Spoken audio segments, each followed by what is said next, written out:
Bueno, y para empezar, pues traigo esta frase tan manida, tan conocida, ¿verdad? Tan famosa, tantas veces repetida, pero que yo creo que todavía pues, su sentido último no ha sido del todo explicado, por lo menos no satisfactoriamente desde mi punto de vista, que dijo Gaudí, que ya saben que decía que la originalidad es volver al origen y que por ello aquello que es original es lo que con los nuevos medios vuelve a la simplicidad de las primeras soluciones. ¿A qué se refería Gaudí con las primeras soluciones? Bueno, pues probablemente se refiriera a la naturaleza. A la naturaleza, que como él decía, es ese gran libro siempre abierto y que hay que hacer un esfuerzo por leer.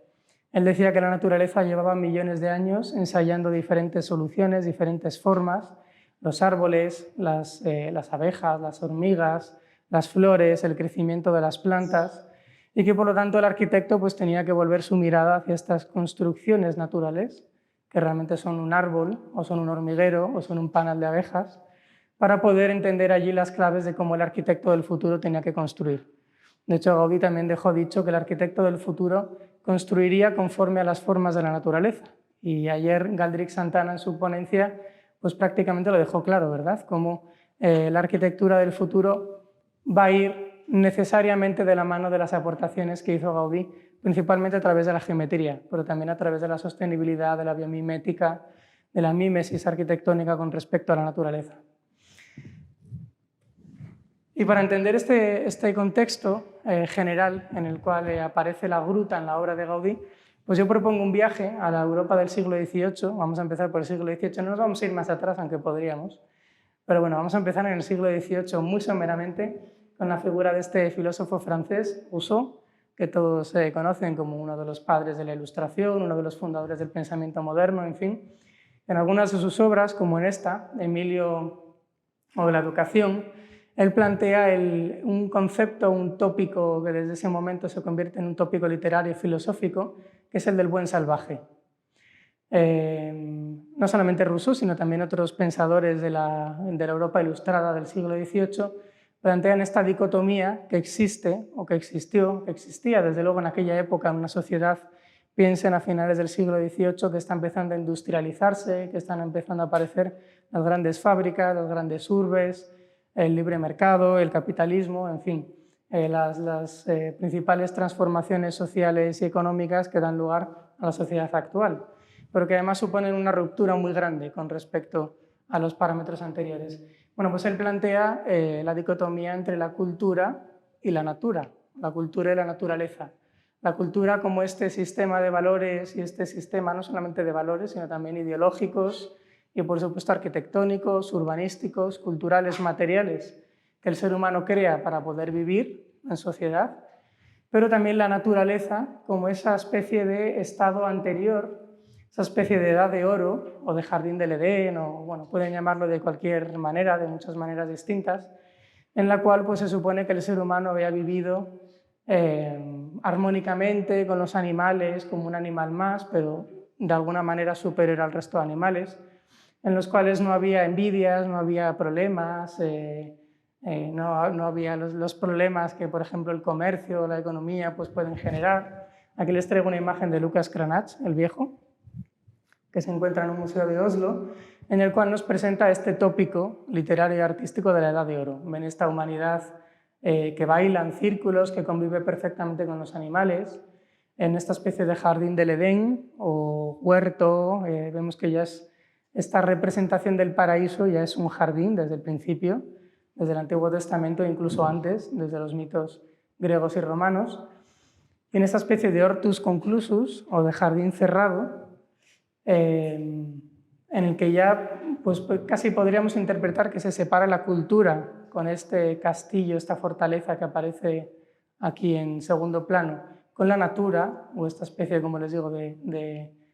jardín del Edén, pues vemos que ya aparece un elemento que es en el que me voy a centrar en esta conferencia, que es esta gruta. Lo ven aquí, en el centro de la... ¿Ven el cursor? En el centro de la composición es una gruta, es una cueva de la que emana el agua. Quédense con esta idea, porque esto de las grutas de las que sale el agua, o las grutas o las cuevas asociadas de alguna manera al agua, pues va a ser un tema del que vamos a hablar mucho a lo largo de esta conferencia.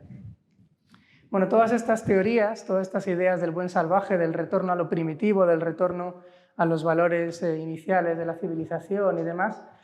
pues calan bastante profundo en la sociedad europea del momento y tenemos, por ejemplo, pues se genera una moda de la que de alguna manera es iniciadora este personaje fascinante, la reina María Antonieta, austriaca pero reina de Francia, por su matrimonio con el rey francés, que saben que tiene un trágico final, decapitada, bueno, por los diferentes procesos revolucionarios. Les recomiendo que vean todas las películas que hay sobre ella y que lean la biografía de Stefan Zweig, que es una maravilla. Esta reina, María Antonieta, se construye en Versalles, en concreto en su ala del Petit Trianon, se construye una gran aldea en torno a los años 1782 y 1783, que llaman y que se conoce como l'Humeau de la Reine, es decir, la aldea de la reina,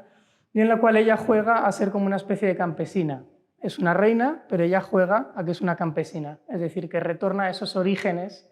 a esa simplicidad de las primeras soluciones, de los primeros habitantes,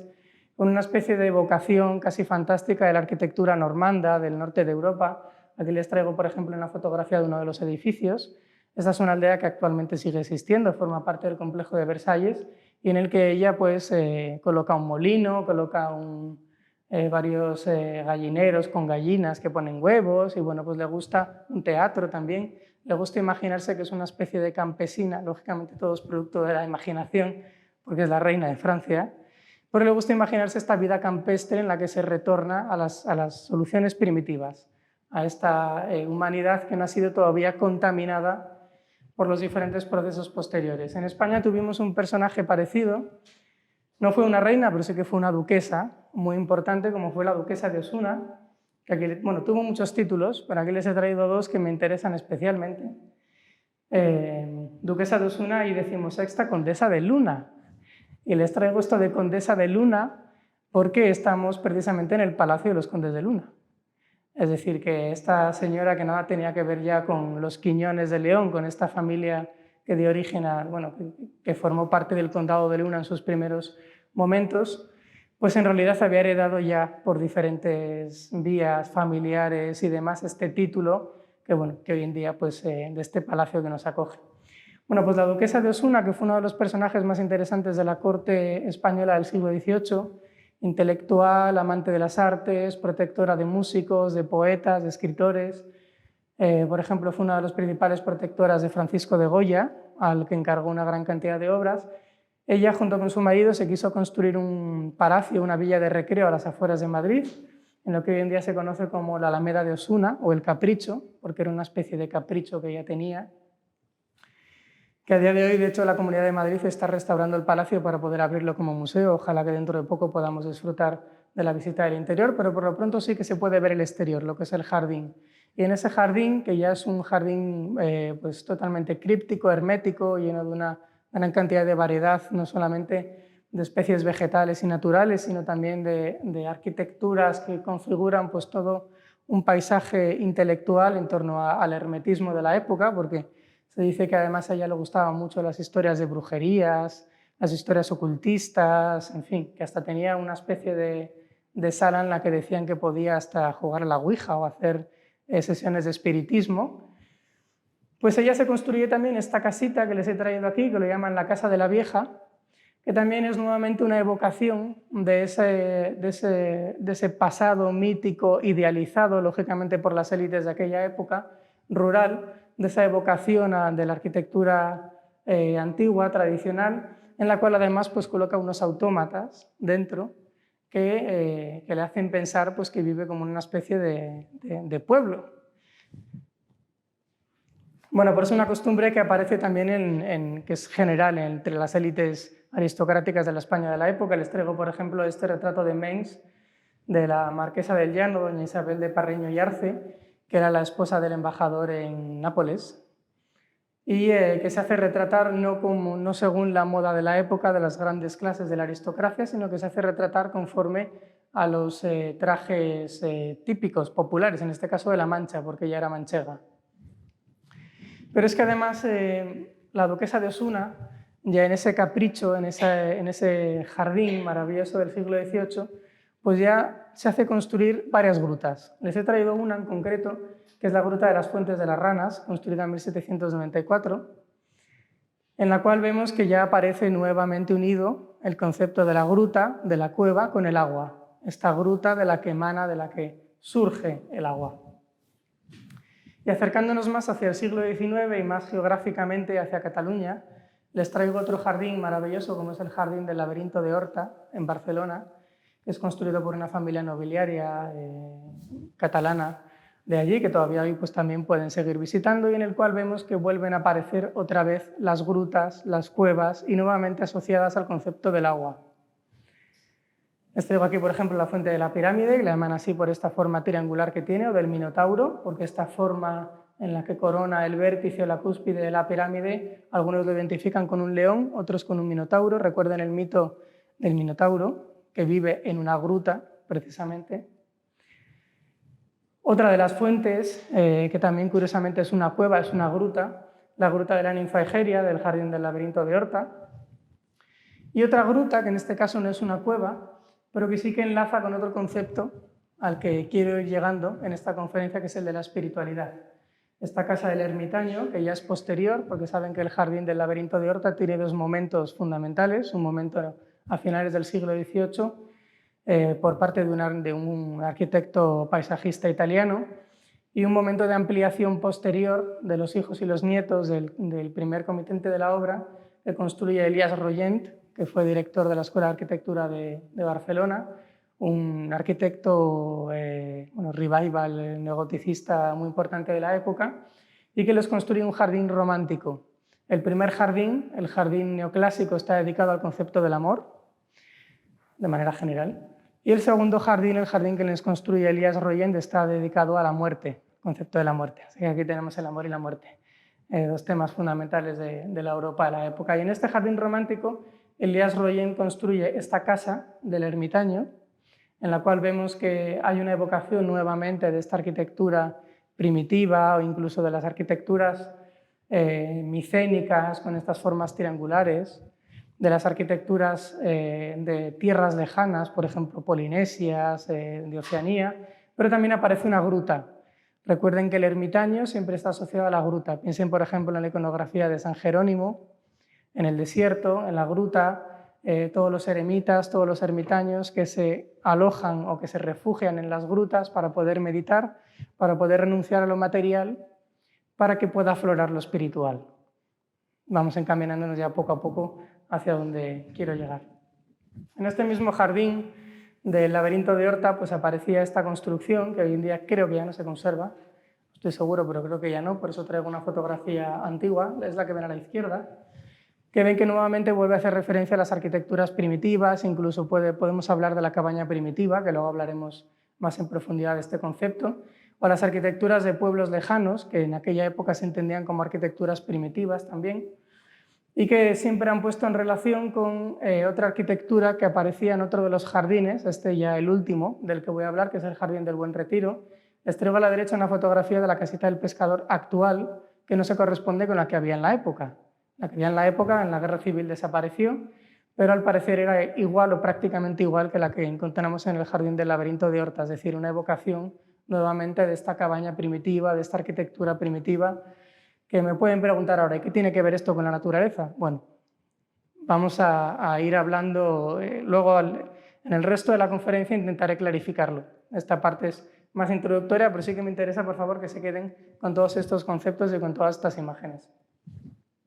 Y en el Jardín del Buen Retiro, pues precisamente que prácticamente nada tiene que ver con el Jardín del Laberinto de Horta, pero vuelven a aparecer otra vez las grutas artificiales, las cuevas artificiales, en este caso esta gruta que crea Isidro González Velázquez para el reservado de Fernando VII y que también nuevamente da lugar a una fuente, es decir, la gruta de la que emana el agua. Pero es que además las grutas y las cuevas forman parte de la cultura visual prácticamente intelectual de la Europa de la época. Fíjense, por ejemplo, en las exposiciones universales, de aquellas que saben que empiezan a celebrarse en el siglo XIX, eran una atracción constante. Prácticamente no había exposición universal que no contuviera un pabellón en el que se recreara una cueva o una gruta, todas ellas lógicamente artificiales. Les traigo una exposición universal muy famosa y querida por los gaudinistas, que es la de París en 1878, en la cual el pabellón español pues, era una especie de refrito o evocación de diferentes arquitecturas mudéjares, islámicas y demás.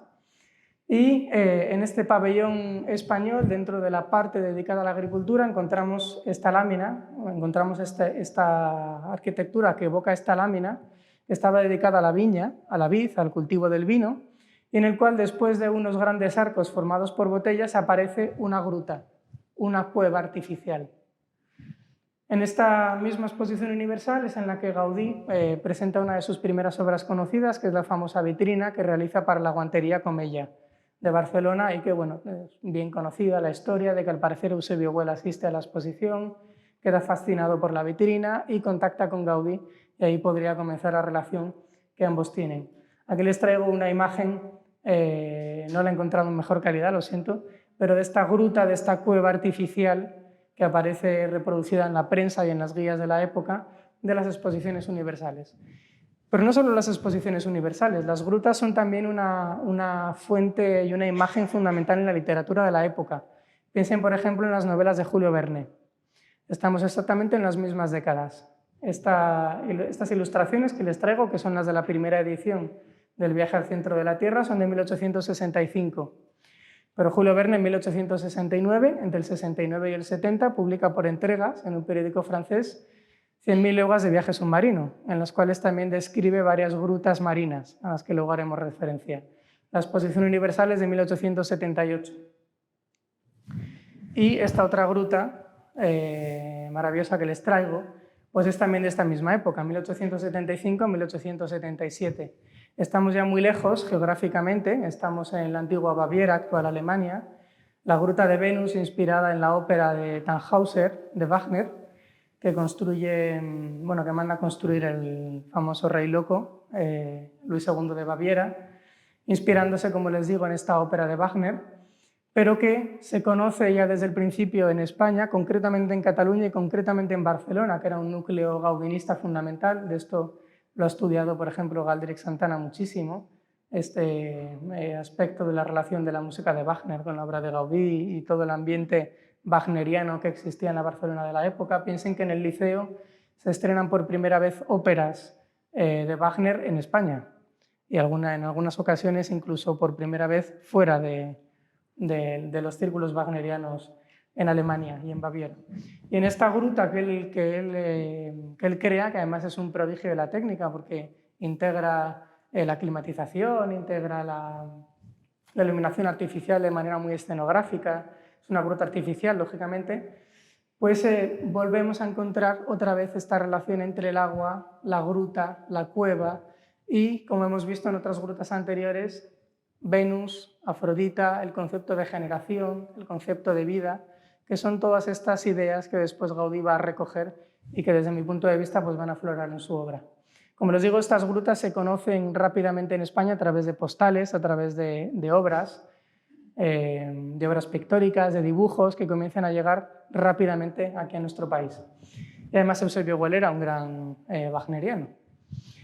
Y exactamente en estas mismas fechas, 1875, 1880, pues se producen los grandes descubrimientos de las grandes cuevas o grutas, no solamente prehistóricas, bueno, prehistóricas fundamentalmente. Por ejemplo, la cueva de Altamira es explorada por primera vez por Marcelino Sáenz de Santuola en 1875.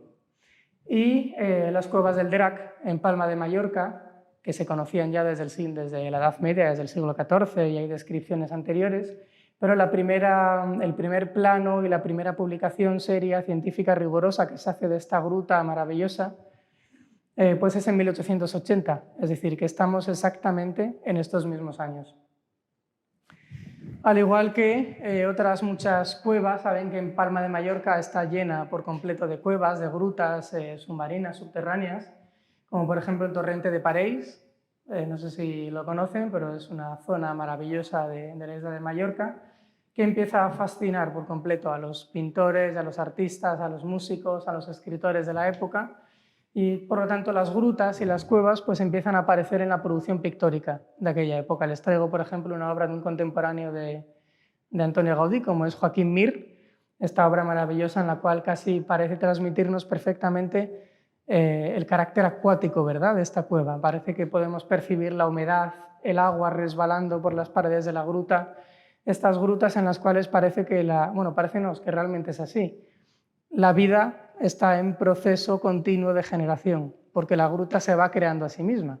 porque el agua que va resbalando crea las estalactitas, crea las estalagmitas, de tal forma que es un proceso de millones de años en el cual la gruta y la cueva no está muerta, sino que está viva, está constantemente generándose.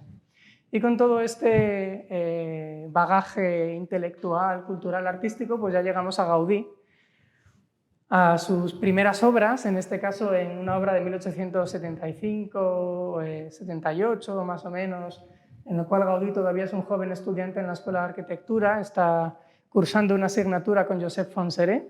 un arquitecto de la época, al que le habían encargado de realizar y diseñar el Parque de la Ciudadela. Y bueno, pues es muy conocida la anécdota esta que cuentan, que yo no sé hasta qué punto es cierta, pero quiero creer que sí, que es verdadera, que es auténtica, en la cual Gaudí, que era muy mal estudiante, pues al parecer consigue que le aprueben una asignatura, la asignatura de Fontserè, porque Fontserè le encarga realizar varios diseños para esta cascada monumental del Parque de la Ciudadela, en concreto el cálculo hídrico de la cascada. Y Fontserè queda tan fascinado porque Gaudí lo haya resuelto de manera tan absolutamente prodigiosa que le dice, mire, da igual que haya suspendido el examen, yo le voy a aprobar la asignatura porque claramente está usted perfectamente capacitado para sacar el título. Bueno, pues esta fuente que el otro día Marta Llorente nos decía que le horrorizaba, porque ciertamente es un pastiche de muchas cosas,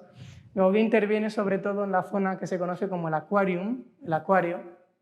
que es una zona subterránea en la cual realmente en la Exposición Universal de Barcelona de 1888 hubo un acuario,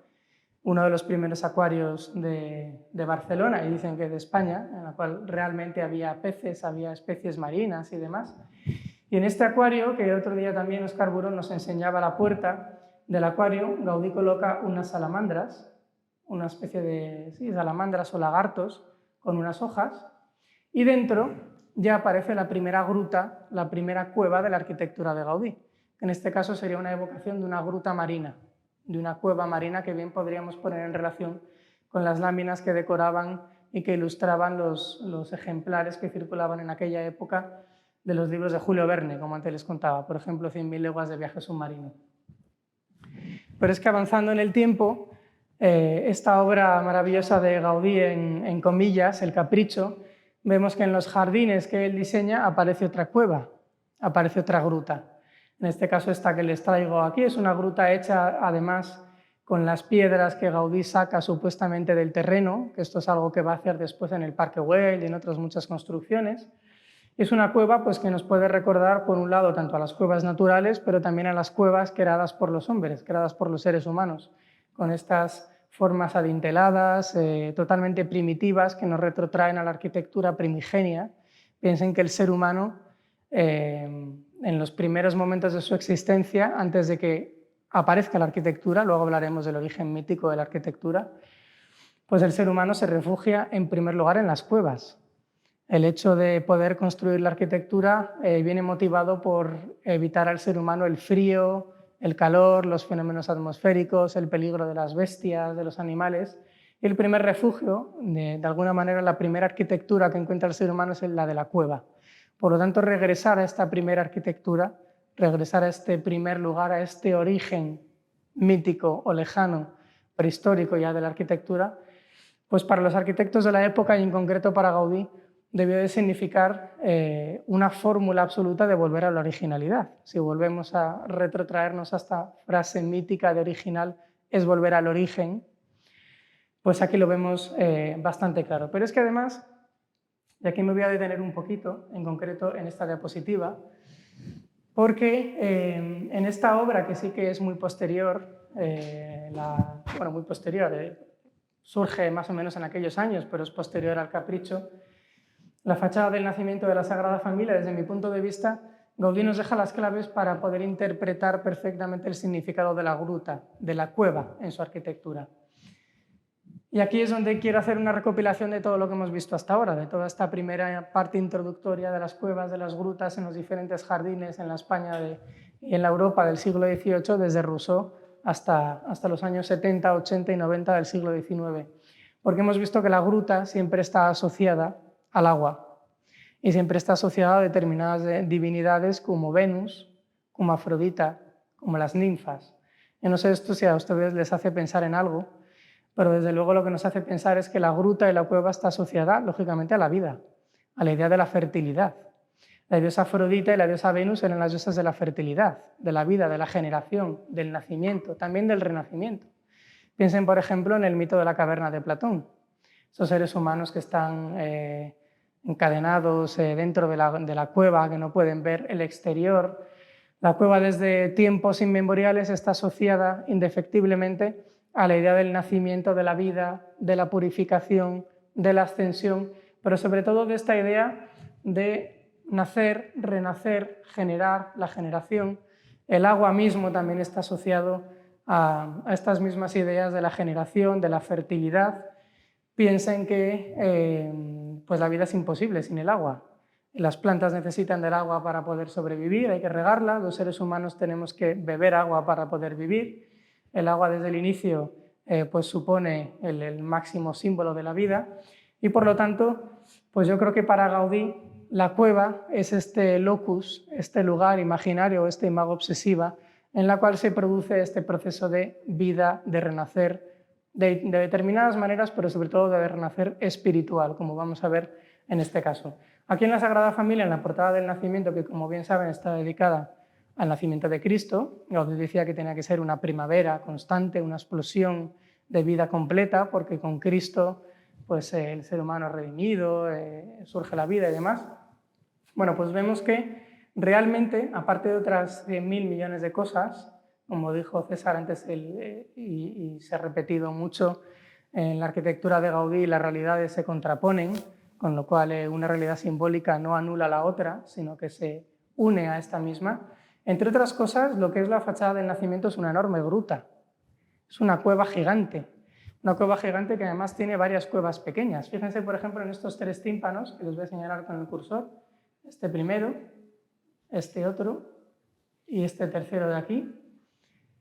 que son cuevas, que son grutas. Lo estamos viendo no solamente por la propia forma, sino también por esta especie de témpanos, que además supuestamente, como estas fachadas iban a estar totalmente pintadas, porque Gaudí era un partidario absoluto del color en la arquitectura y de hecho pues, fue un defensor del color. La imagen que tenemos hoy en día de la arquitectura clásica, por ejemplo, los templos griegos o las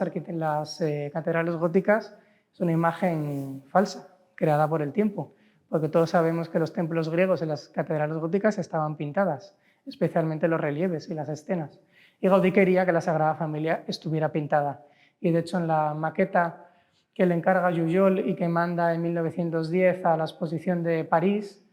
en el Palacio de Bellas Artes, esa es una maqueta que Jujol pinta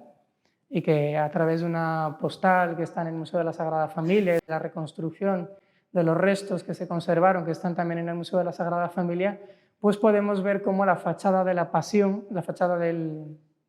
la Gloria, perdón, iba a estar totalmente pintada de arriba abajo. Bueno, pues supuestamente la fachada del Nacimiento iba a estar pintada y esto de aquí iban a ser unos témpanos de hielo, con lo cual pues nos iban a dar una especie de estalactitas, de estalagmitas, nos iban a dar esta impresión de la gruta. ¿Pero por qué la gruta? Bueno, pues en la gruta, aquí en esta fachada, Gaudí coloca diferentes momentos fundamentales de la vida de Cristo y lo que es más interesante, el nacimiento del propio Cristo. Aquí en el tímpano, en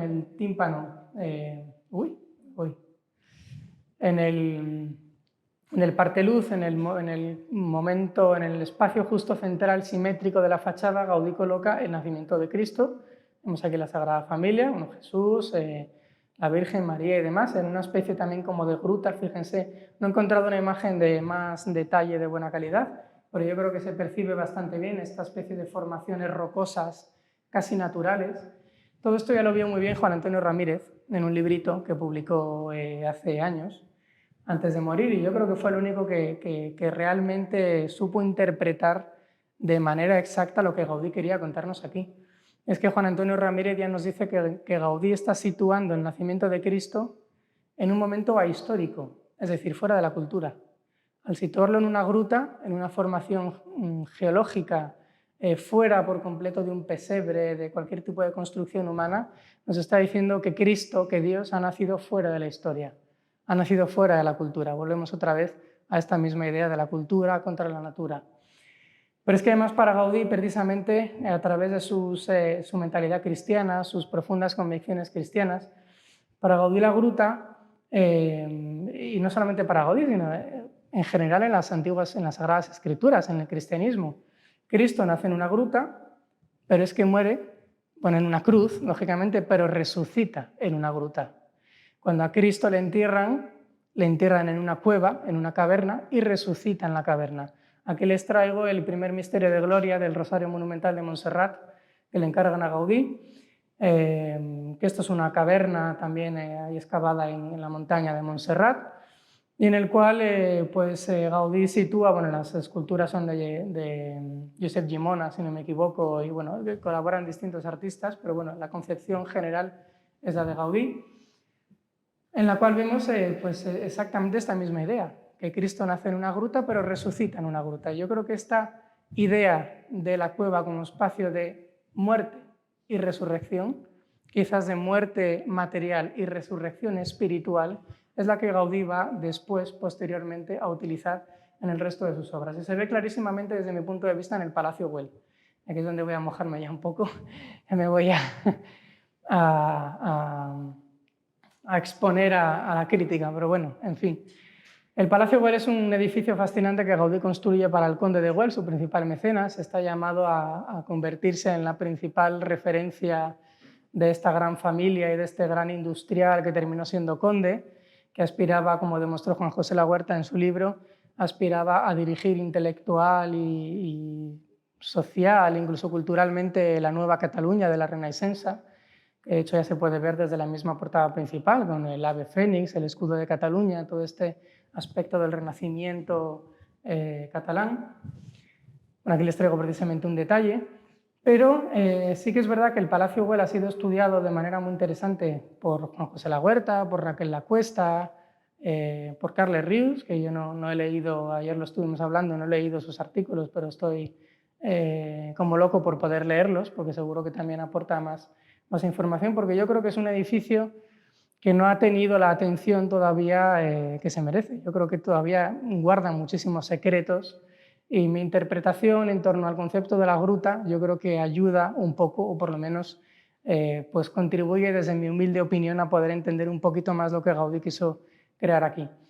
Y yo creo que se ha hablado muchísimo de este elemento, que son los arcos principales de entrada, la portada monumental, la entrada monumental del Palacio Güell, estas dos catenarias maravillosas, que ya Juan Antonio Ramírez pone en relación con las abejas y una arquitectura nueva y demás, pero yo creo que precisamente son estas dos portadas las que encierran la clave simbólica para interpretar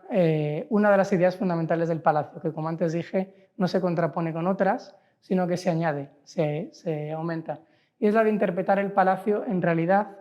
no solamente como una maison d'artiste, que decía Juan José Lahuerta, o como un gran edificio representacional para el poder y la gloria de Eusebio Güell o de la nueva Cataluña de la Renaixença, o como un palacio nobiliario, incluso veneciano, incluso haciendo referencia a la familia de Eusebio Güell, que se apellidaba Bacigalupi, que es un apellido veneciano, que al parecer procedía de allí, sino interpretar el Palacio Güell como una cueva, como una gruta. Para mí el Palacio Güell, y esto es lo que mi humilde opinión puedo aportar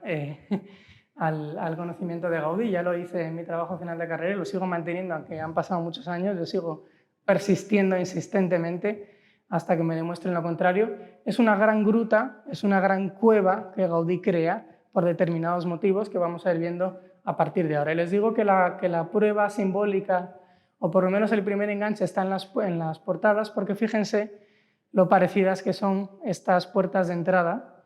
a una cueva, en realidad. Si todos pensamos en una cueva, seguramente pensaremos en una cueva como las que tenemos en la imagen. Esta la he tomado de la primera edición del del viaje al centro de la Tierra de Julio Verne, que circulaba por Cataluña en aquella época. Pero es que además cuando entramos al interior del Palacio Güell, uno de los espacios más interesantes son las caballerizas, que es el sótano, en cierto modo un poco parecido a este, en el que estamos ahora, pero no tiene nada que ver, lógicamente, porque es Gaudí. Y en este sótano Gaudí hace una hibridación absoluta y fascinante y típicamente gaudiniana, en la cual, como decía Carlos Flores, gaudiniza y tritura diferentes estilos artísticos. Porque yo les reto a ustedes a que me digan en qué estilo artístico o en qué orden arquitectónico está construido este espacio. Si son capaces de situar en la línea de la historia de la arquitectura o en los órdenes arquitectónicos o en los estilos arquitectónicos en un momento de revivals y de recuperación del pasado, pues estos espacios. Si es un espacio neogótico, neomudéjar, neoislámico, neoárabe, si es un espacio dórico, jónico, corintio, corintio compuesto, en fin, es absolutamente imposible, porque en realidad es una fusión totalmente gaudiniana de diferentes estilos. En concreto, como ya de aquellas en la época se identificó, de los estilos etruscos, babilónicos, asirio, romano, pero sobre todo el componente etrusco, babilónico y romano son fundamentales. ¿Por qué? En primer lugar, porque Eusebio Güell tenía una teoría muy particular. Él era un intelectual, un diletante, escribió una gran cantidad de obras sobre medicina, sobre aguas y demás, y tiene una obra muy interesante en la cual habla de filología, y él atribuye, él dice, plantea, que el origen del catalán es el etrusco. Es decir, que el catalán evoluciona del etrusco, que luego los filólogos pues lo han rebatido y han dicho que no, que el catalán es una lengua romance que procede del latín, igual que el castellano. Pero para él el origen mítico de Cataluña no estaría tanto en Roma, sino en Etruria, en las antiguas civilizaciones etruscas. Además, cuando empiezan a excavar los cimientos, aparece una cerámica, una especie de gran ánfora romana, y todos sabemos que Barcelona procede de Barquino, de la antigua ciudad romana. Y toda Barcelona pues, estaba llena de ruinas romanas, de aquellas. Y además en este momento de la Renaissance, precisamente los ideólogos de la Renaissance lo que intentan también recuperar es este concepto de Barquino, de la antigua ciudad romana como gran capital cultural europea, con el puerto, con la conexión con el Mediterráneo, el aspecto catalanista, pero también muy mediterraneísta, si se puede decir así. Y por otro lado, babilónico, que esto fue un aspecto que ya Santiago Rusiñol, bueno, y otros teóricos, artistas y escritores de la época ya lo hicieron notar. Les voy a leer un texto que publicó Santiago Rusiñol en La Vanguardia el 28 de diciembre de 1899, es decir, unos años antes de haberse construido este edificio, de haberse inaugurado, en el cual dice: efectivamente nos parece inverosímil que en el siglo del hierro fundido se malbaratara el espacio con columnas de mampostería y tamaño espesor. Está describiendo este espacio que les estoy mostrando. Lo más probable es que esa construcción sea de los tiempos de Baltasar o, como supone el señor Rollent, de la época de Nabucodonosor. Esto es una mofa, una especie de crítica muy graciosa, por otra parte, que hace Rusiñol de este palacio, poniendo a vivir a Gaudí y poniendo a vivir la arquitectura del Palacio Güell, diciendo que se han encontrado unos restos excavados en el centro de Barcelona que, según varios especialistas, pues pueden pertenecer a la época de los etruscos o incluso de los babilónicos, pero que el señor Gaudí lo niega tajantemente y que Gaudí dice que no, que eso es una obra suya, pero que claramente que Gaudí se está atribuyendo una obra que es babilónica y que es etrusca. Bueno, todo este rollo que les estoy metiendo sobre este espacio es sencillamente para que vean, aquí les traigo otra imagen, que Gaudí lo que hace en este edificio, en este palacio, es asimilar, por un lado, la arquitectura original, la arquitectura primitiva o etrusca de los orígenes míticos de Cataluña, de los orígenes míticos de Barcelona, por lo menos tal cual se entendía en la época, pero por otro lado, crear este espacio sugestivo que nos sugestiona o que nos lleva a una especie de gruta, de cueva, porque no me digan que cuando ven una imagen como esta, hoy en día con la luz artificial, pues la percepción es distinta, pero imagínense en el palacio de finales del siglo XIX de la época, cómo pues no nos genera esta imagen de haber entrado en las entrañas de la tierra, de estar colándonos justo en el interior de la Tierra. Pero es que además el paralelismo con la cueva o con el interior de la Tierra, desde mi punto de vista, y esto es muy discutible, lógicamente, continúa dentro del palacio. Porque es un palacio, antes hablaba con Luis, digo, es un palacio muy oscuro, y él me decía con toda la razón del mundo, no, de oscuro nada, porque hay mucha luz natural, hay muchos vanos en los que entra la luz, es cierto, porque todos los edificios de Gaudí son muy luminosos y entra mucho la luz. Pues yo cuando hablo de que es un palacio y es un interior muy oscuro, y quien lo ha visitado lo habrá comprobado, es porque Gaudí escoge premeditadamente piedras, maderas, forja, una decoración pues premeditadamente, como digo, oscura, que cuando observamos fotografías, ahora y más todavía de la época,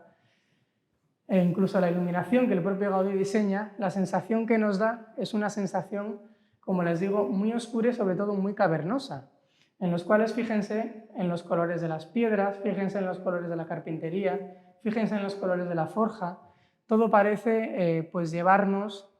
pues precisamente a esto, a una especie de cueva que ha sido excavada en la piedra, en la cual pues nos vemos enfrentados con los mismos colores de la piedra natural. Pero es que además es una arquitectura que nuevamente es una arquitectura sin orden, y es una arquitectura en la que no hay ningún tipo de referencia a una arquitectura del pasado, a una arquitectura histórica, por lo menos no decidida y no en la mayor parte de espacios. Fíjense en estas columnas, por ejemplo. Fíjense en estos otros capiteles.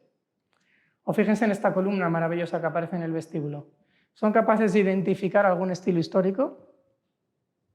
¿Algún orden arquitectónico? Difícil. ¿A qué se nos asemeja esto? Pues a mí se me asemeja a lo que después hará en las naves de la Sagrada Familia, en las columnas, que las columnas parecen formaciones geológicas o parecen producto de los hombres prehistóricos. Realmente lo que estamos viendo en el Palacio Güell pues es una arquitectura que, desde mi punto de vista, intenta imitar las formaciones geológicas, es decir, intenta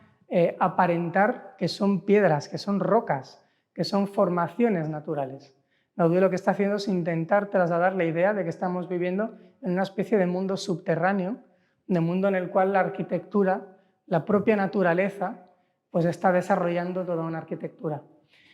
Aparece también este paralelismo con las cuevas en una de las estancias más maravillosas y fascinantes de este palacio, que es este artesonado maravilloso,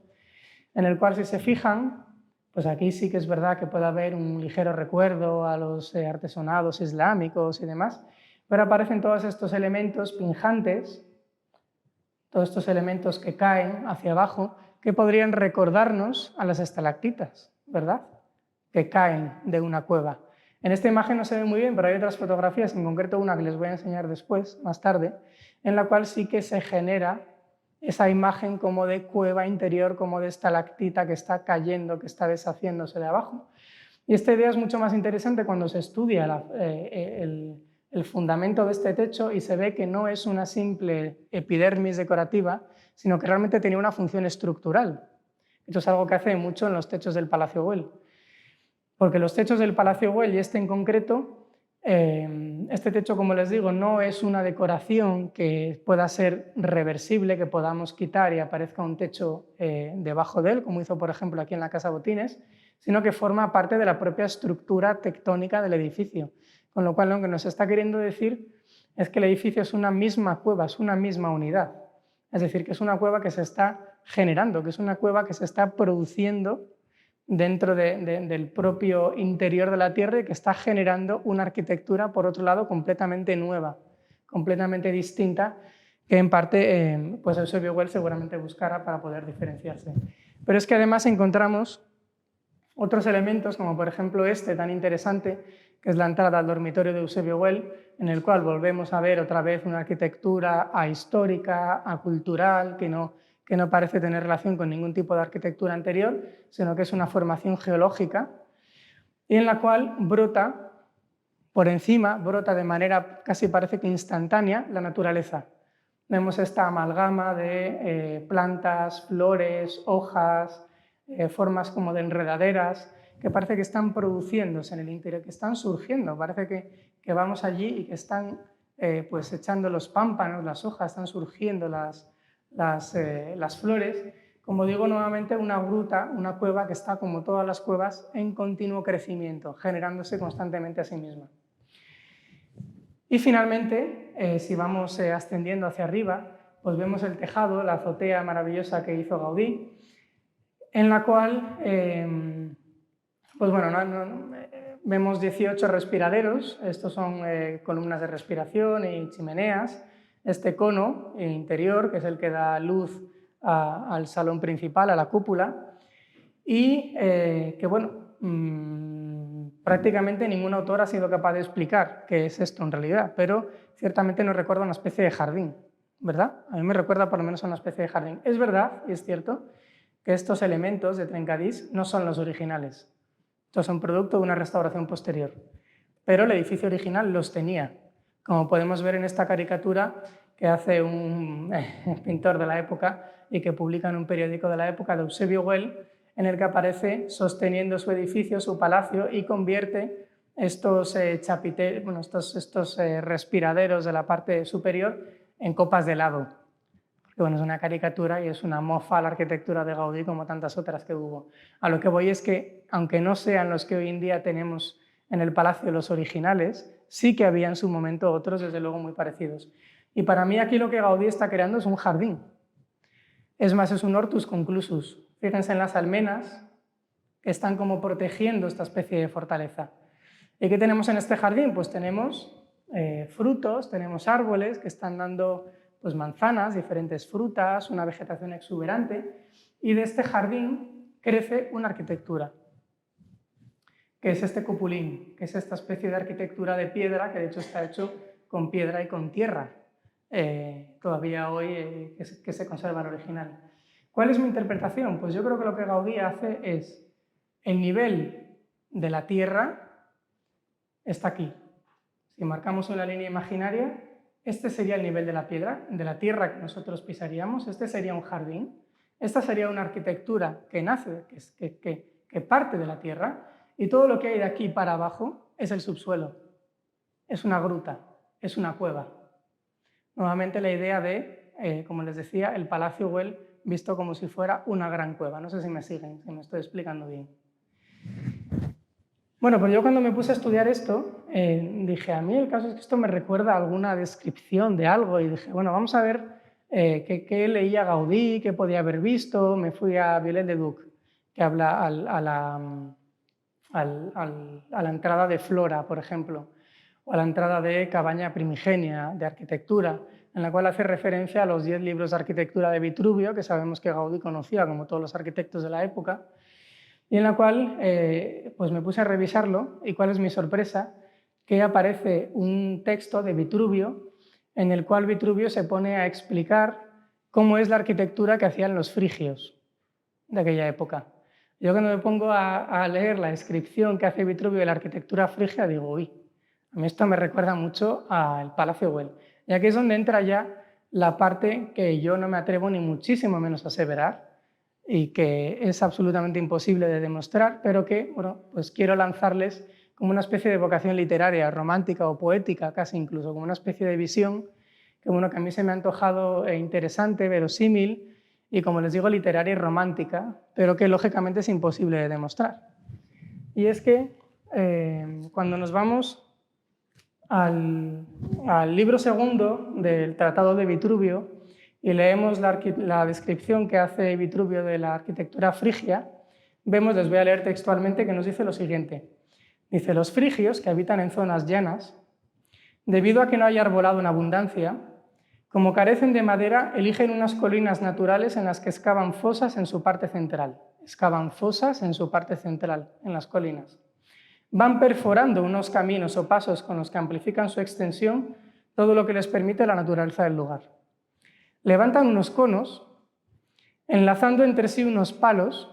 y cubriendo unas puntas con cañas, sarmientos y piedras, sobre los que amontonan gran cantidad de tierra encima de su habitáculo. Bueno, a mí esto me recordó indudablemente a esta arquitectura que estamos viendo aquí. A este cupulín, a esta arquitectura que les he dicho que para mí el Palacio Güell es una cueva. Piensen que los frigios, como había dicho Vitruvio, excavan la cueva y encima hacen una construcción en forma de cono. A mí es precisamente lo que me está recordando el Palacio Güell, que por otro lado, y aquí voy a hacer un pequeño paréntesis, un excursus, pues este cupulín puede recordar también ligeramente a ciertas arquitecturas naturales, como pueden ser, por ejemplo, los hormigueros. Esto lo estudió Tokutoshi Tori, lo puso en relación en su libro, El mundo enigmático de Gaudí, cómo se parecen mucho ciertas construcciones de Gaudí, en concreto esta a los termiteros africanos o termiteros turcos, que por cierto en Turquía es donde estaba originalmente la Frigia, lo que hoy en día es Turquía, y en los cuales, pues bueno, nunca sabremos si realmente Gaudí se inspiró en los termiteros africanos, pero desde luego es interesante, sobre todo porque sabemos y tenemos muy estudiado y demostrado que las hormigas son varios de los animales sociales que existen, junto con las abejas. Y como antes el otro día explicó César en su conferencia, Gaudí creía perfectamente en el orden natural divino, que se encontraba no solamente en la cultura, sino también en la naturaleza, porque cuando estudiamos, hacemos un corte y estudiamos cómo están distribuidos, construidos y organizados los hormigueros, vemos que realmente son pequeñas ciudades, son sociedades. O sea, las hormigas están organizadas jerárquicamente como pueden estar organizados cualquier pueblo de cualquier cultura universal. Tienen sus chimeneas, tienen sus conducciones, tienen sus conductos de ventilación, tienen sus zonas de almacenaje, tienen sus zonas de incubación y tienen el espacio especial para la reina,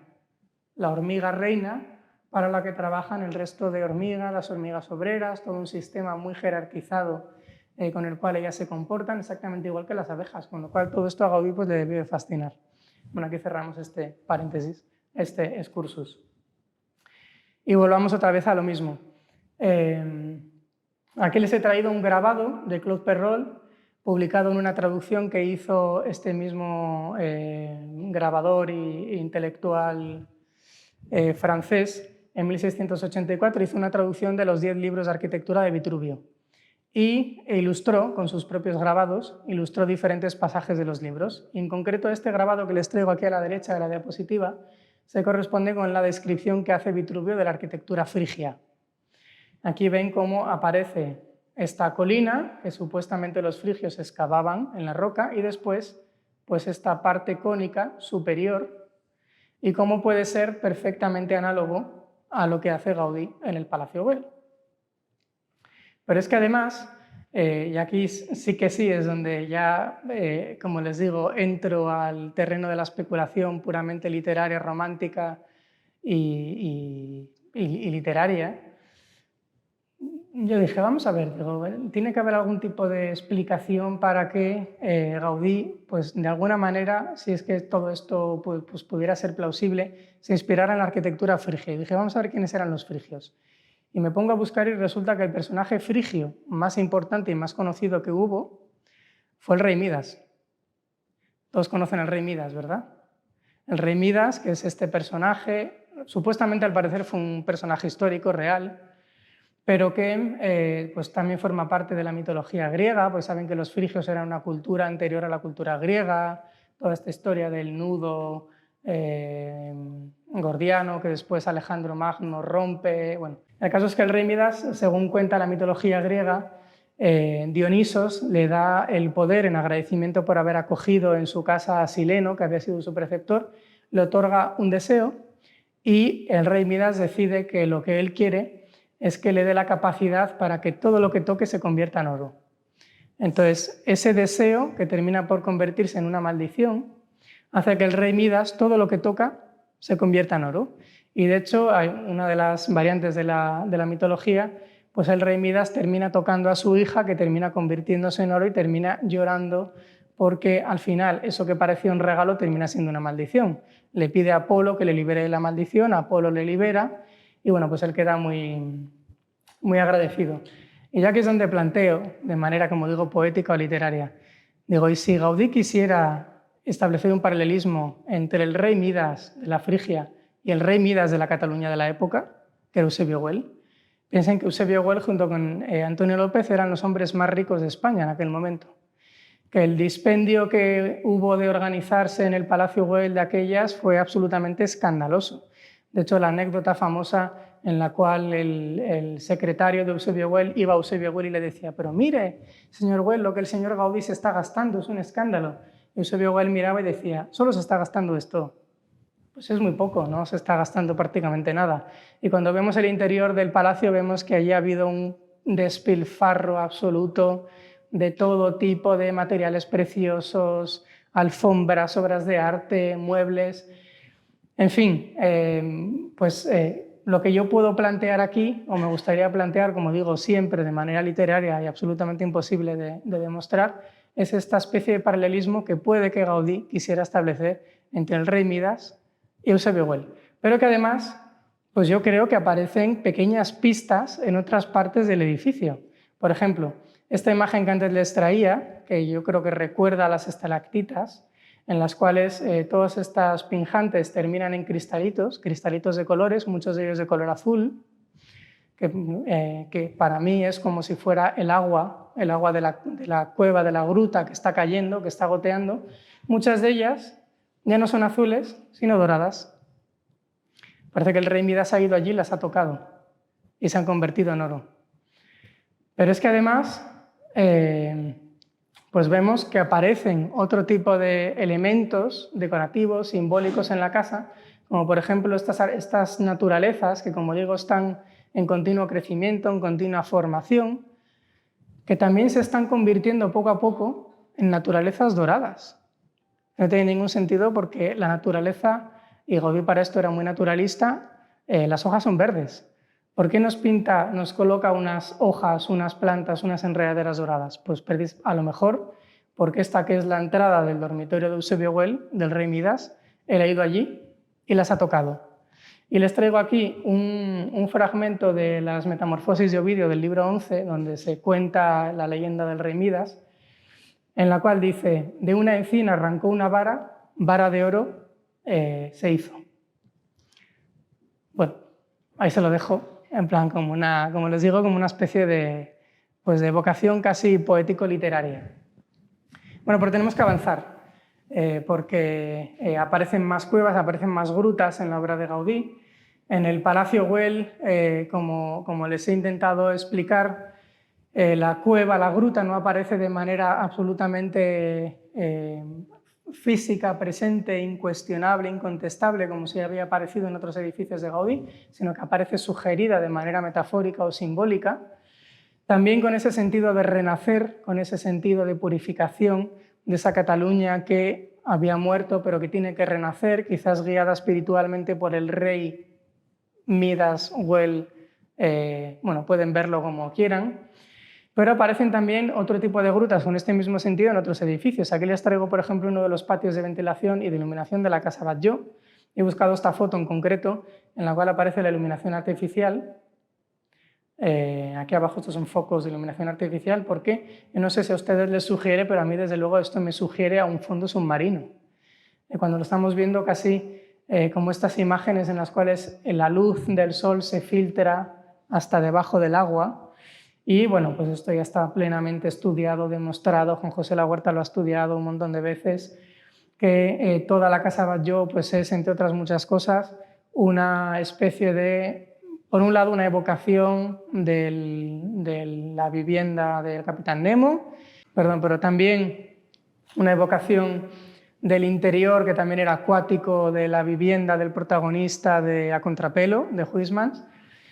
Y también una especie de fondo marino, en el cual todos los elementos del edificio, desde la escalera hasta las ventanas, hasta las decoraciones, nos recuerdan a tortugas, a esqueletos de animales marinos, a fondos marinos, a fondos abisales, a fondos incluso muy relacionados, por ejemplo, con la novela de Julio Verne, con las ilustraciones, que no se las he traído por no hacer más grande el PowerPoint, de 100.000 leguas de viaje submarino. Y esta cueva, esta especie de gruta submarina que es el patio de la Casa Batlló, desde mi punto de vista también tiene, como toda la Casa Batlló, este sentido de generación, regeneración, purificación, que aparece, como no, en otra de las grandes grutas arquitectónicas de Gaudí, que es la Cripta Güell. que nuevamente no es una gruta, no es una cueva como la del Capricho, como la del Parque de la Ciudadela, sino que es una arquitectura que sí que tiene esta evocación de arquitectura primitiva y sobre todo de gruta, de caverna. Nuevamente, otra vez, las arquitecturas que son arquitecturas ahistóricas, aculturales, son arquitecturas geológicas, sin orden, sin ningún tipo de... son una referencia pura y dura a las formas de la geología. Y nuevamente esta imagen de espacio cavernoso en el cual pues Gaudí parece crear un espacio espiritual, como es la gruta, en el cual el ser humano, quizás los obreros, porque no piensen que esta cripta, que iba a ser la cripta de una iglesia mayor, del centro espiritual de una gran colonia obrera, que se supone que Eusebio Güell crea para intentar luchar contra las ideologías obreras, el socialismo, del comunismo, del anarquismo, el sindicalismo, que estaban asolando Barcelona a través de la teoría social de la Iglesia, pues quizás el obrero pueda encontrarse aquí, en esta gruta primigenia, con el origen y pueda pues, hacer alguna especie de camino espiritual, alguna especie de renacer o de purificación espiritual. Que desde mi punto de vista, ya voy a terminar con este edificio, necesariamente tenía que terminar con él por motivos obvios, pues Gaudí deja también plasmado perfectamente en esta obra que todos conocemos, la Casa Botines, porque yo también planteé en su momento y lo sigo manteniendo que la Casa Botines es también un palacio del espíritu, un palacio espiritual. En la conferencia del año pasado ya lo dije y lo vuelvo a repetir, de hecho incluso podríamos hasta ponerlo en relación con el Colegio de las Teresianas, no solamente desde el punto de vista formal o estético, sino también intelectual, las 7 moradas, las 7 plantas que tiene también la Casa Botines, la forma helicoidal de la escalera, en fin, no me voy a perder en detalles porque sería muy largo, pero sí que me quiero centrar, como ayer comenté en la conferencia de Carles Rius, porque él comentó que en la Casa Vicens precisamente el espacio simbólico o que condensa todo el simbolismo o quizás el programa fundamental para entender el edificio es uno de los torreones de una de las esquinas del edificio, exactamente igual que pasa en el Capricho, exactamente igual que pasa en el Palacio Episcopal de Astorga, como estudió César García, exactamente igual que pasa aquí en Botines, como también estudió César García. Y yo creo que exactamente también aquí en Botines, en este mismo espacio, pues se condensa, se encuentra quizás la gran gruta o la gran cueva espiritual en la que Gaudí condensa esta idea madre o primigenia del edificio. Este espacio, que todos ya conocemos y del que se ha hablado largamente, para mí no solamente es una cueva, sino que es una arquitectura primigenia, es una cabaña primitiva. Y aquí nos retrotraemos otra vez al siglo XVIII. La cabaña primitiva de Loyer, ya saben y seguramente que conocen al abad Marc-Antoine Loyer, que fue un abad, un religioso francés y también un gran teórico de la arquitectura, que publicó este libro, Ensayo sobre la arquitectura, en la cual plantea, recogiendo ideas de Vitruvio, que el origen mítico de la arquitectura es la naturaleza, que la arquitectura surge de la naturaleza. Y pues lo ilustra con estos grabados tan bonitos en los cuales pueden ver que él plantea lo que fue el primer edificio, que nunca sabremos cuál fue, obviamente, pero ese es el origen mítico de la arquitectura, el primer edificio que parte necesariamente de la naturaleza y que después pues, va a derivar en el templo dórico, incluso en el Partenón. Saben ustedes estas teorías de que los triglifos y las metopas serían las diferentes vigas de los edificios de madera que de aquellas se estaban construyendo. Y para mí lo que hace Gaudí en este edificio, en este espacio, en el torreón noreste de la Casa Botines, pues es crear esta cabaña primitiva, esta cabaña primigenia, esa especie también de gruta, en la cual el ser humano pues, pueda reencontrarse con sus orígenes,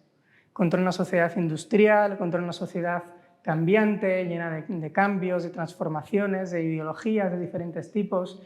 Quizás, no lo sé, la lectura política que hace Juan José La Huerta, por ejemplo, de la Casa Batlló, que también podría extrapolarse a la Casa Botines, contra el lucro y el comercio que tiene lugar en la tienda de tejidos, el reencontrarse con un espacio más espiritual, no lo sé. En cualquier caso, sí que yo creo que es sintomático de cómo Gaudí entendió no solamente las grutas, las cuevas, las cabañas, las cavernas, sino también la propia naturaleza, el regresar a la naturaleza y el hacer una arquitectura natural que vuelva a los orígenes, como un espacio en el cual el arquitecto prevé a la humanidad de un espacio para la regeneración, para el renacer, para el renacimiento del espíritu. Porque no olvidemos que, entre otros sitios, en León, supuestamente, y esto parece estar bastante probado, es donde Gaudí tiene esta transformación espiritual, que se supone que cambia radicalmente, que muere y que vuelve a nacer. Igual que Cristo muere y renace en una cabaña, en una cueva. Igual que, como hemos visto antes, todo tipo de, también los ermitaños, también los dioses míticos, también incluso el propio Dante en la Divina Comedia, cuando trepa por las barbas de Satán en el último círculo del infierno, atraviesa una gruta trabajosamente en la que además se queja de que no ve nada, que está oscuro, pero que al final hay luz, sale de la gruta, ve la luz, y entonces cuando Dante dice esos versos tan bonitos de que sale a riverder le stelle, a ver las estrellas. Y lo que sale ahí es un Dante distinto, es un Dante que ha muerto en la materia, pero ha renacido en el espíritu. Y yo creo que ese es el significado último que Gaudí le da a las grutas, a las cuevas, al retorno a la naturaleza y, por supuesto, que le da también a este espacio de la Casa Botines. Y bueno, hasta aquí llegamos. Espero no haberles aburrido y espero no haberme pasado de tiempo, sobre todo. Gracias.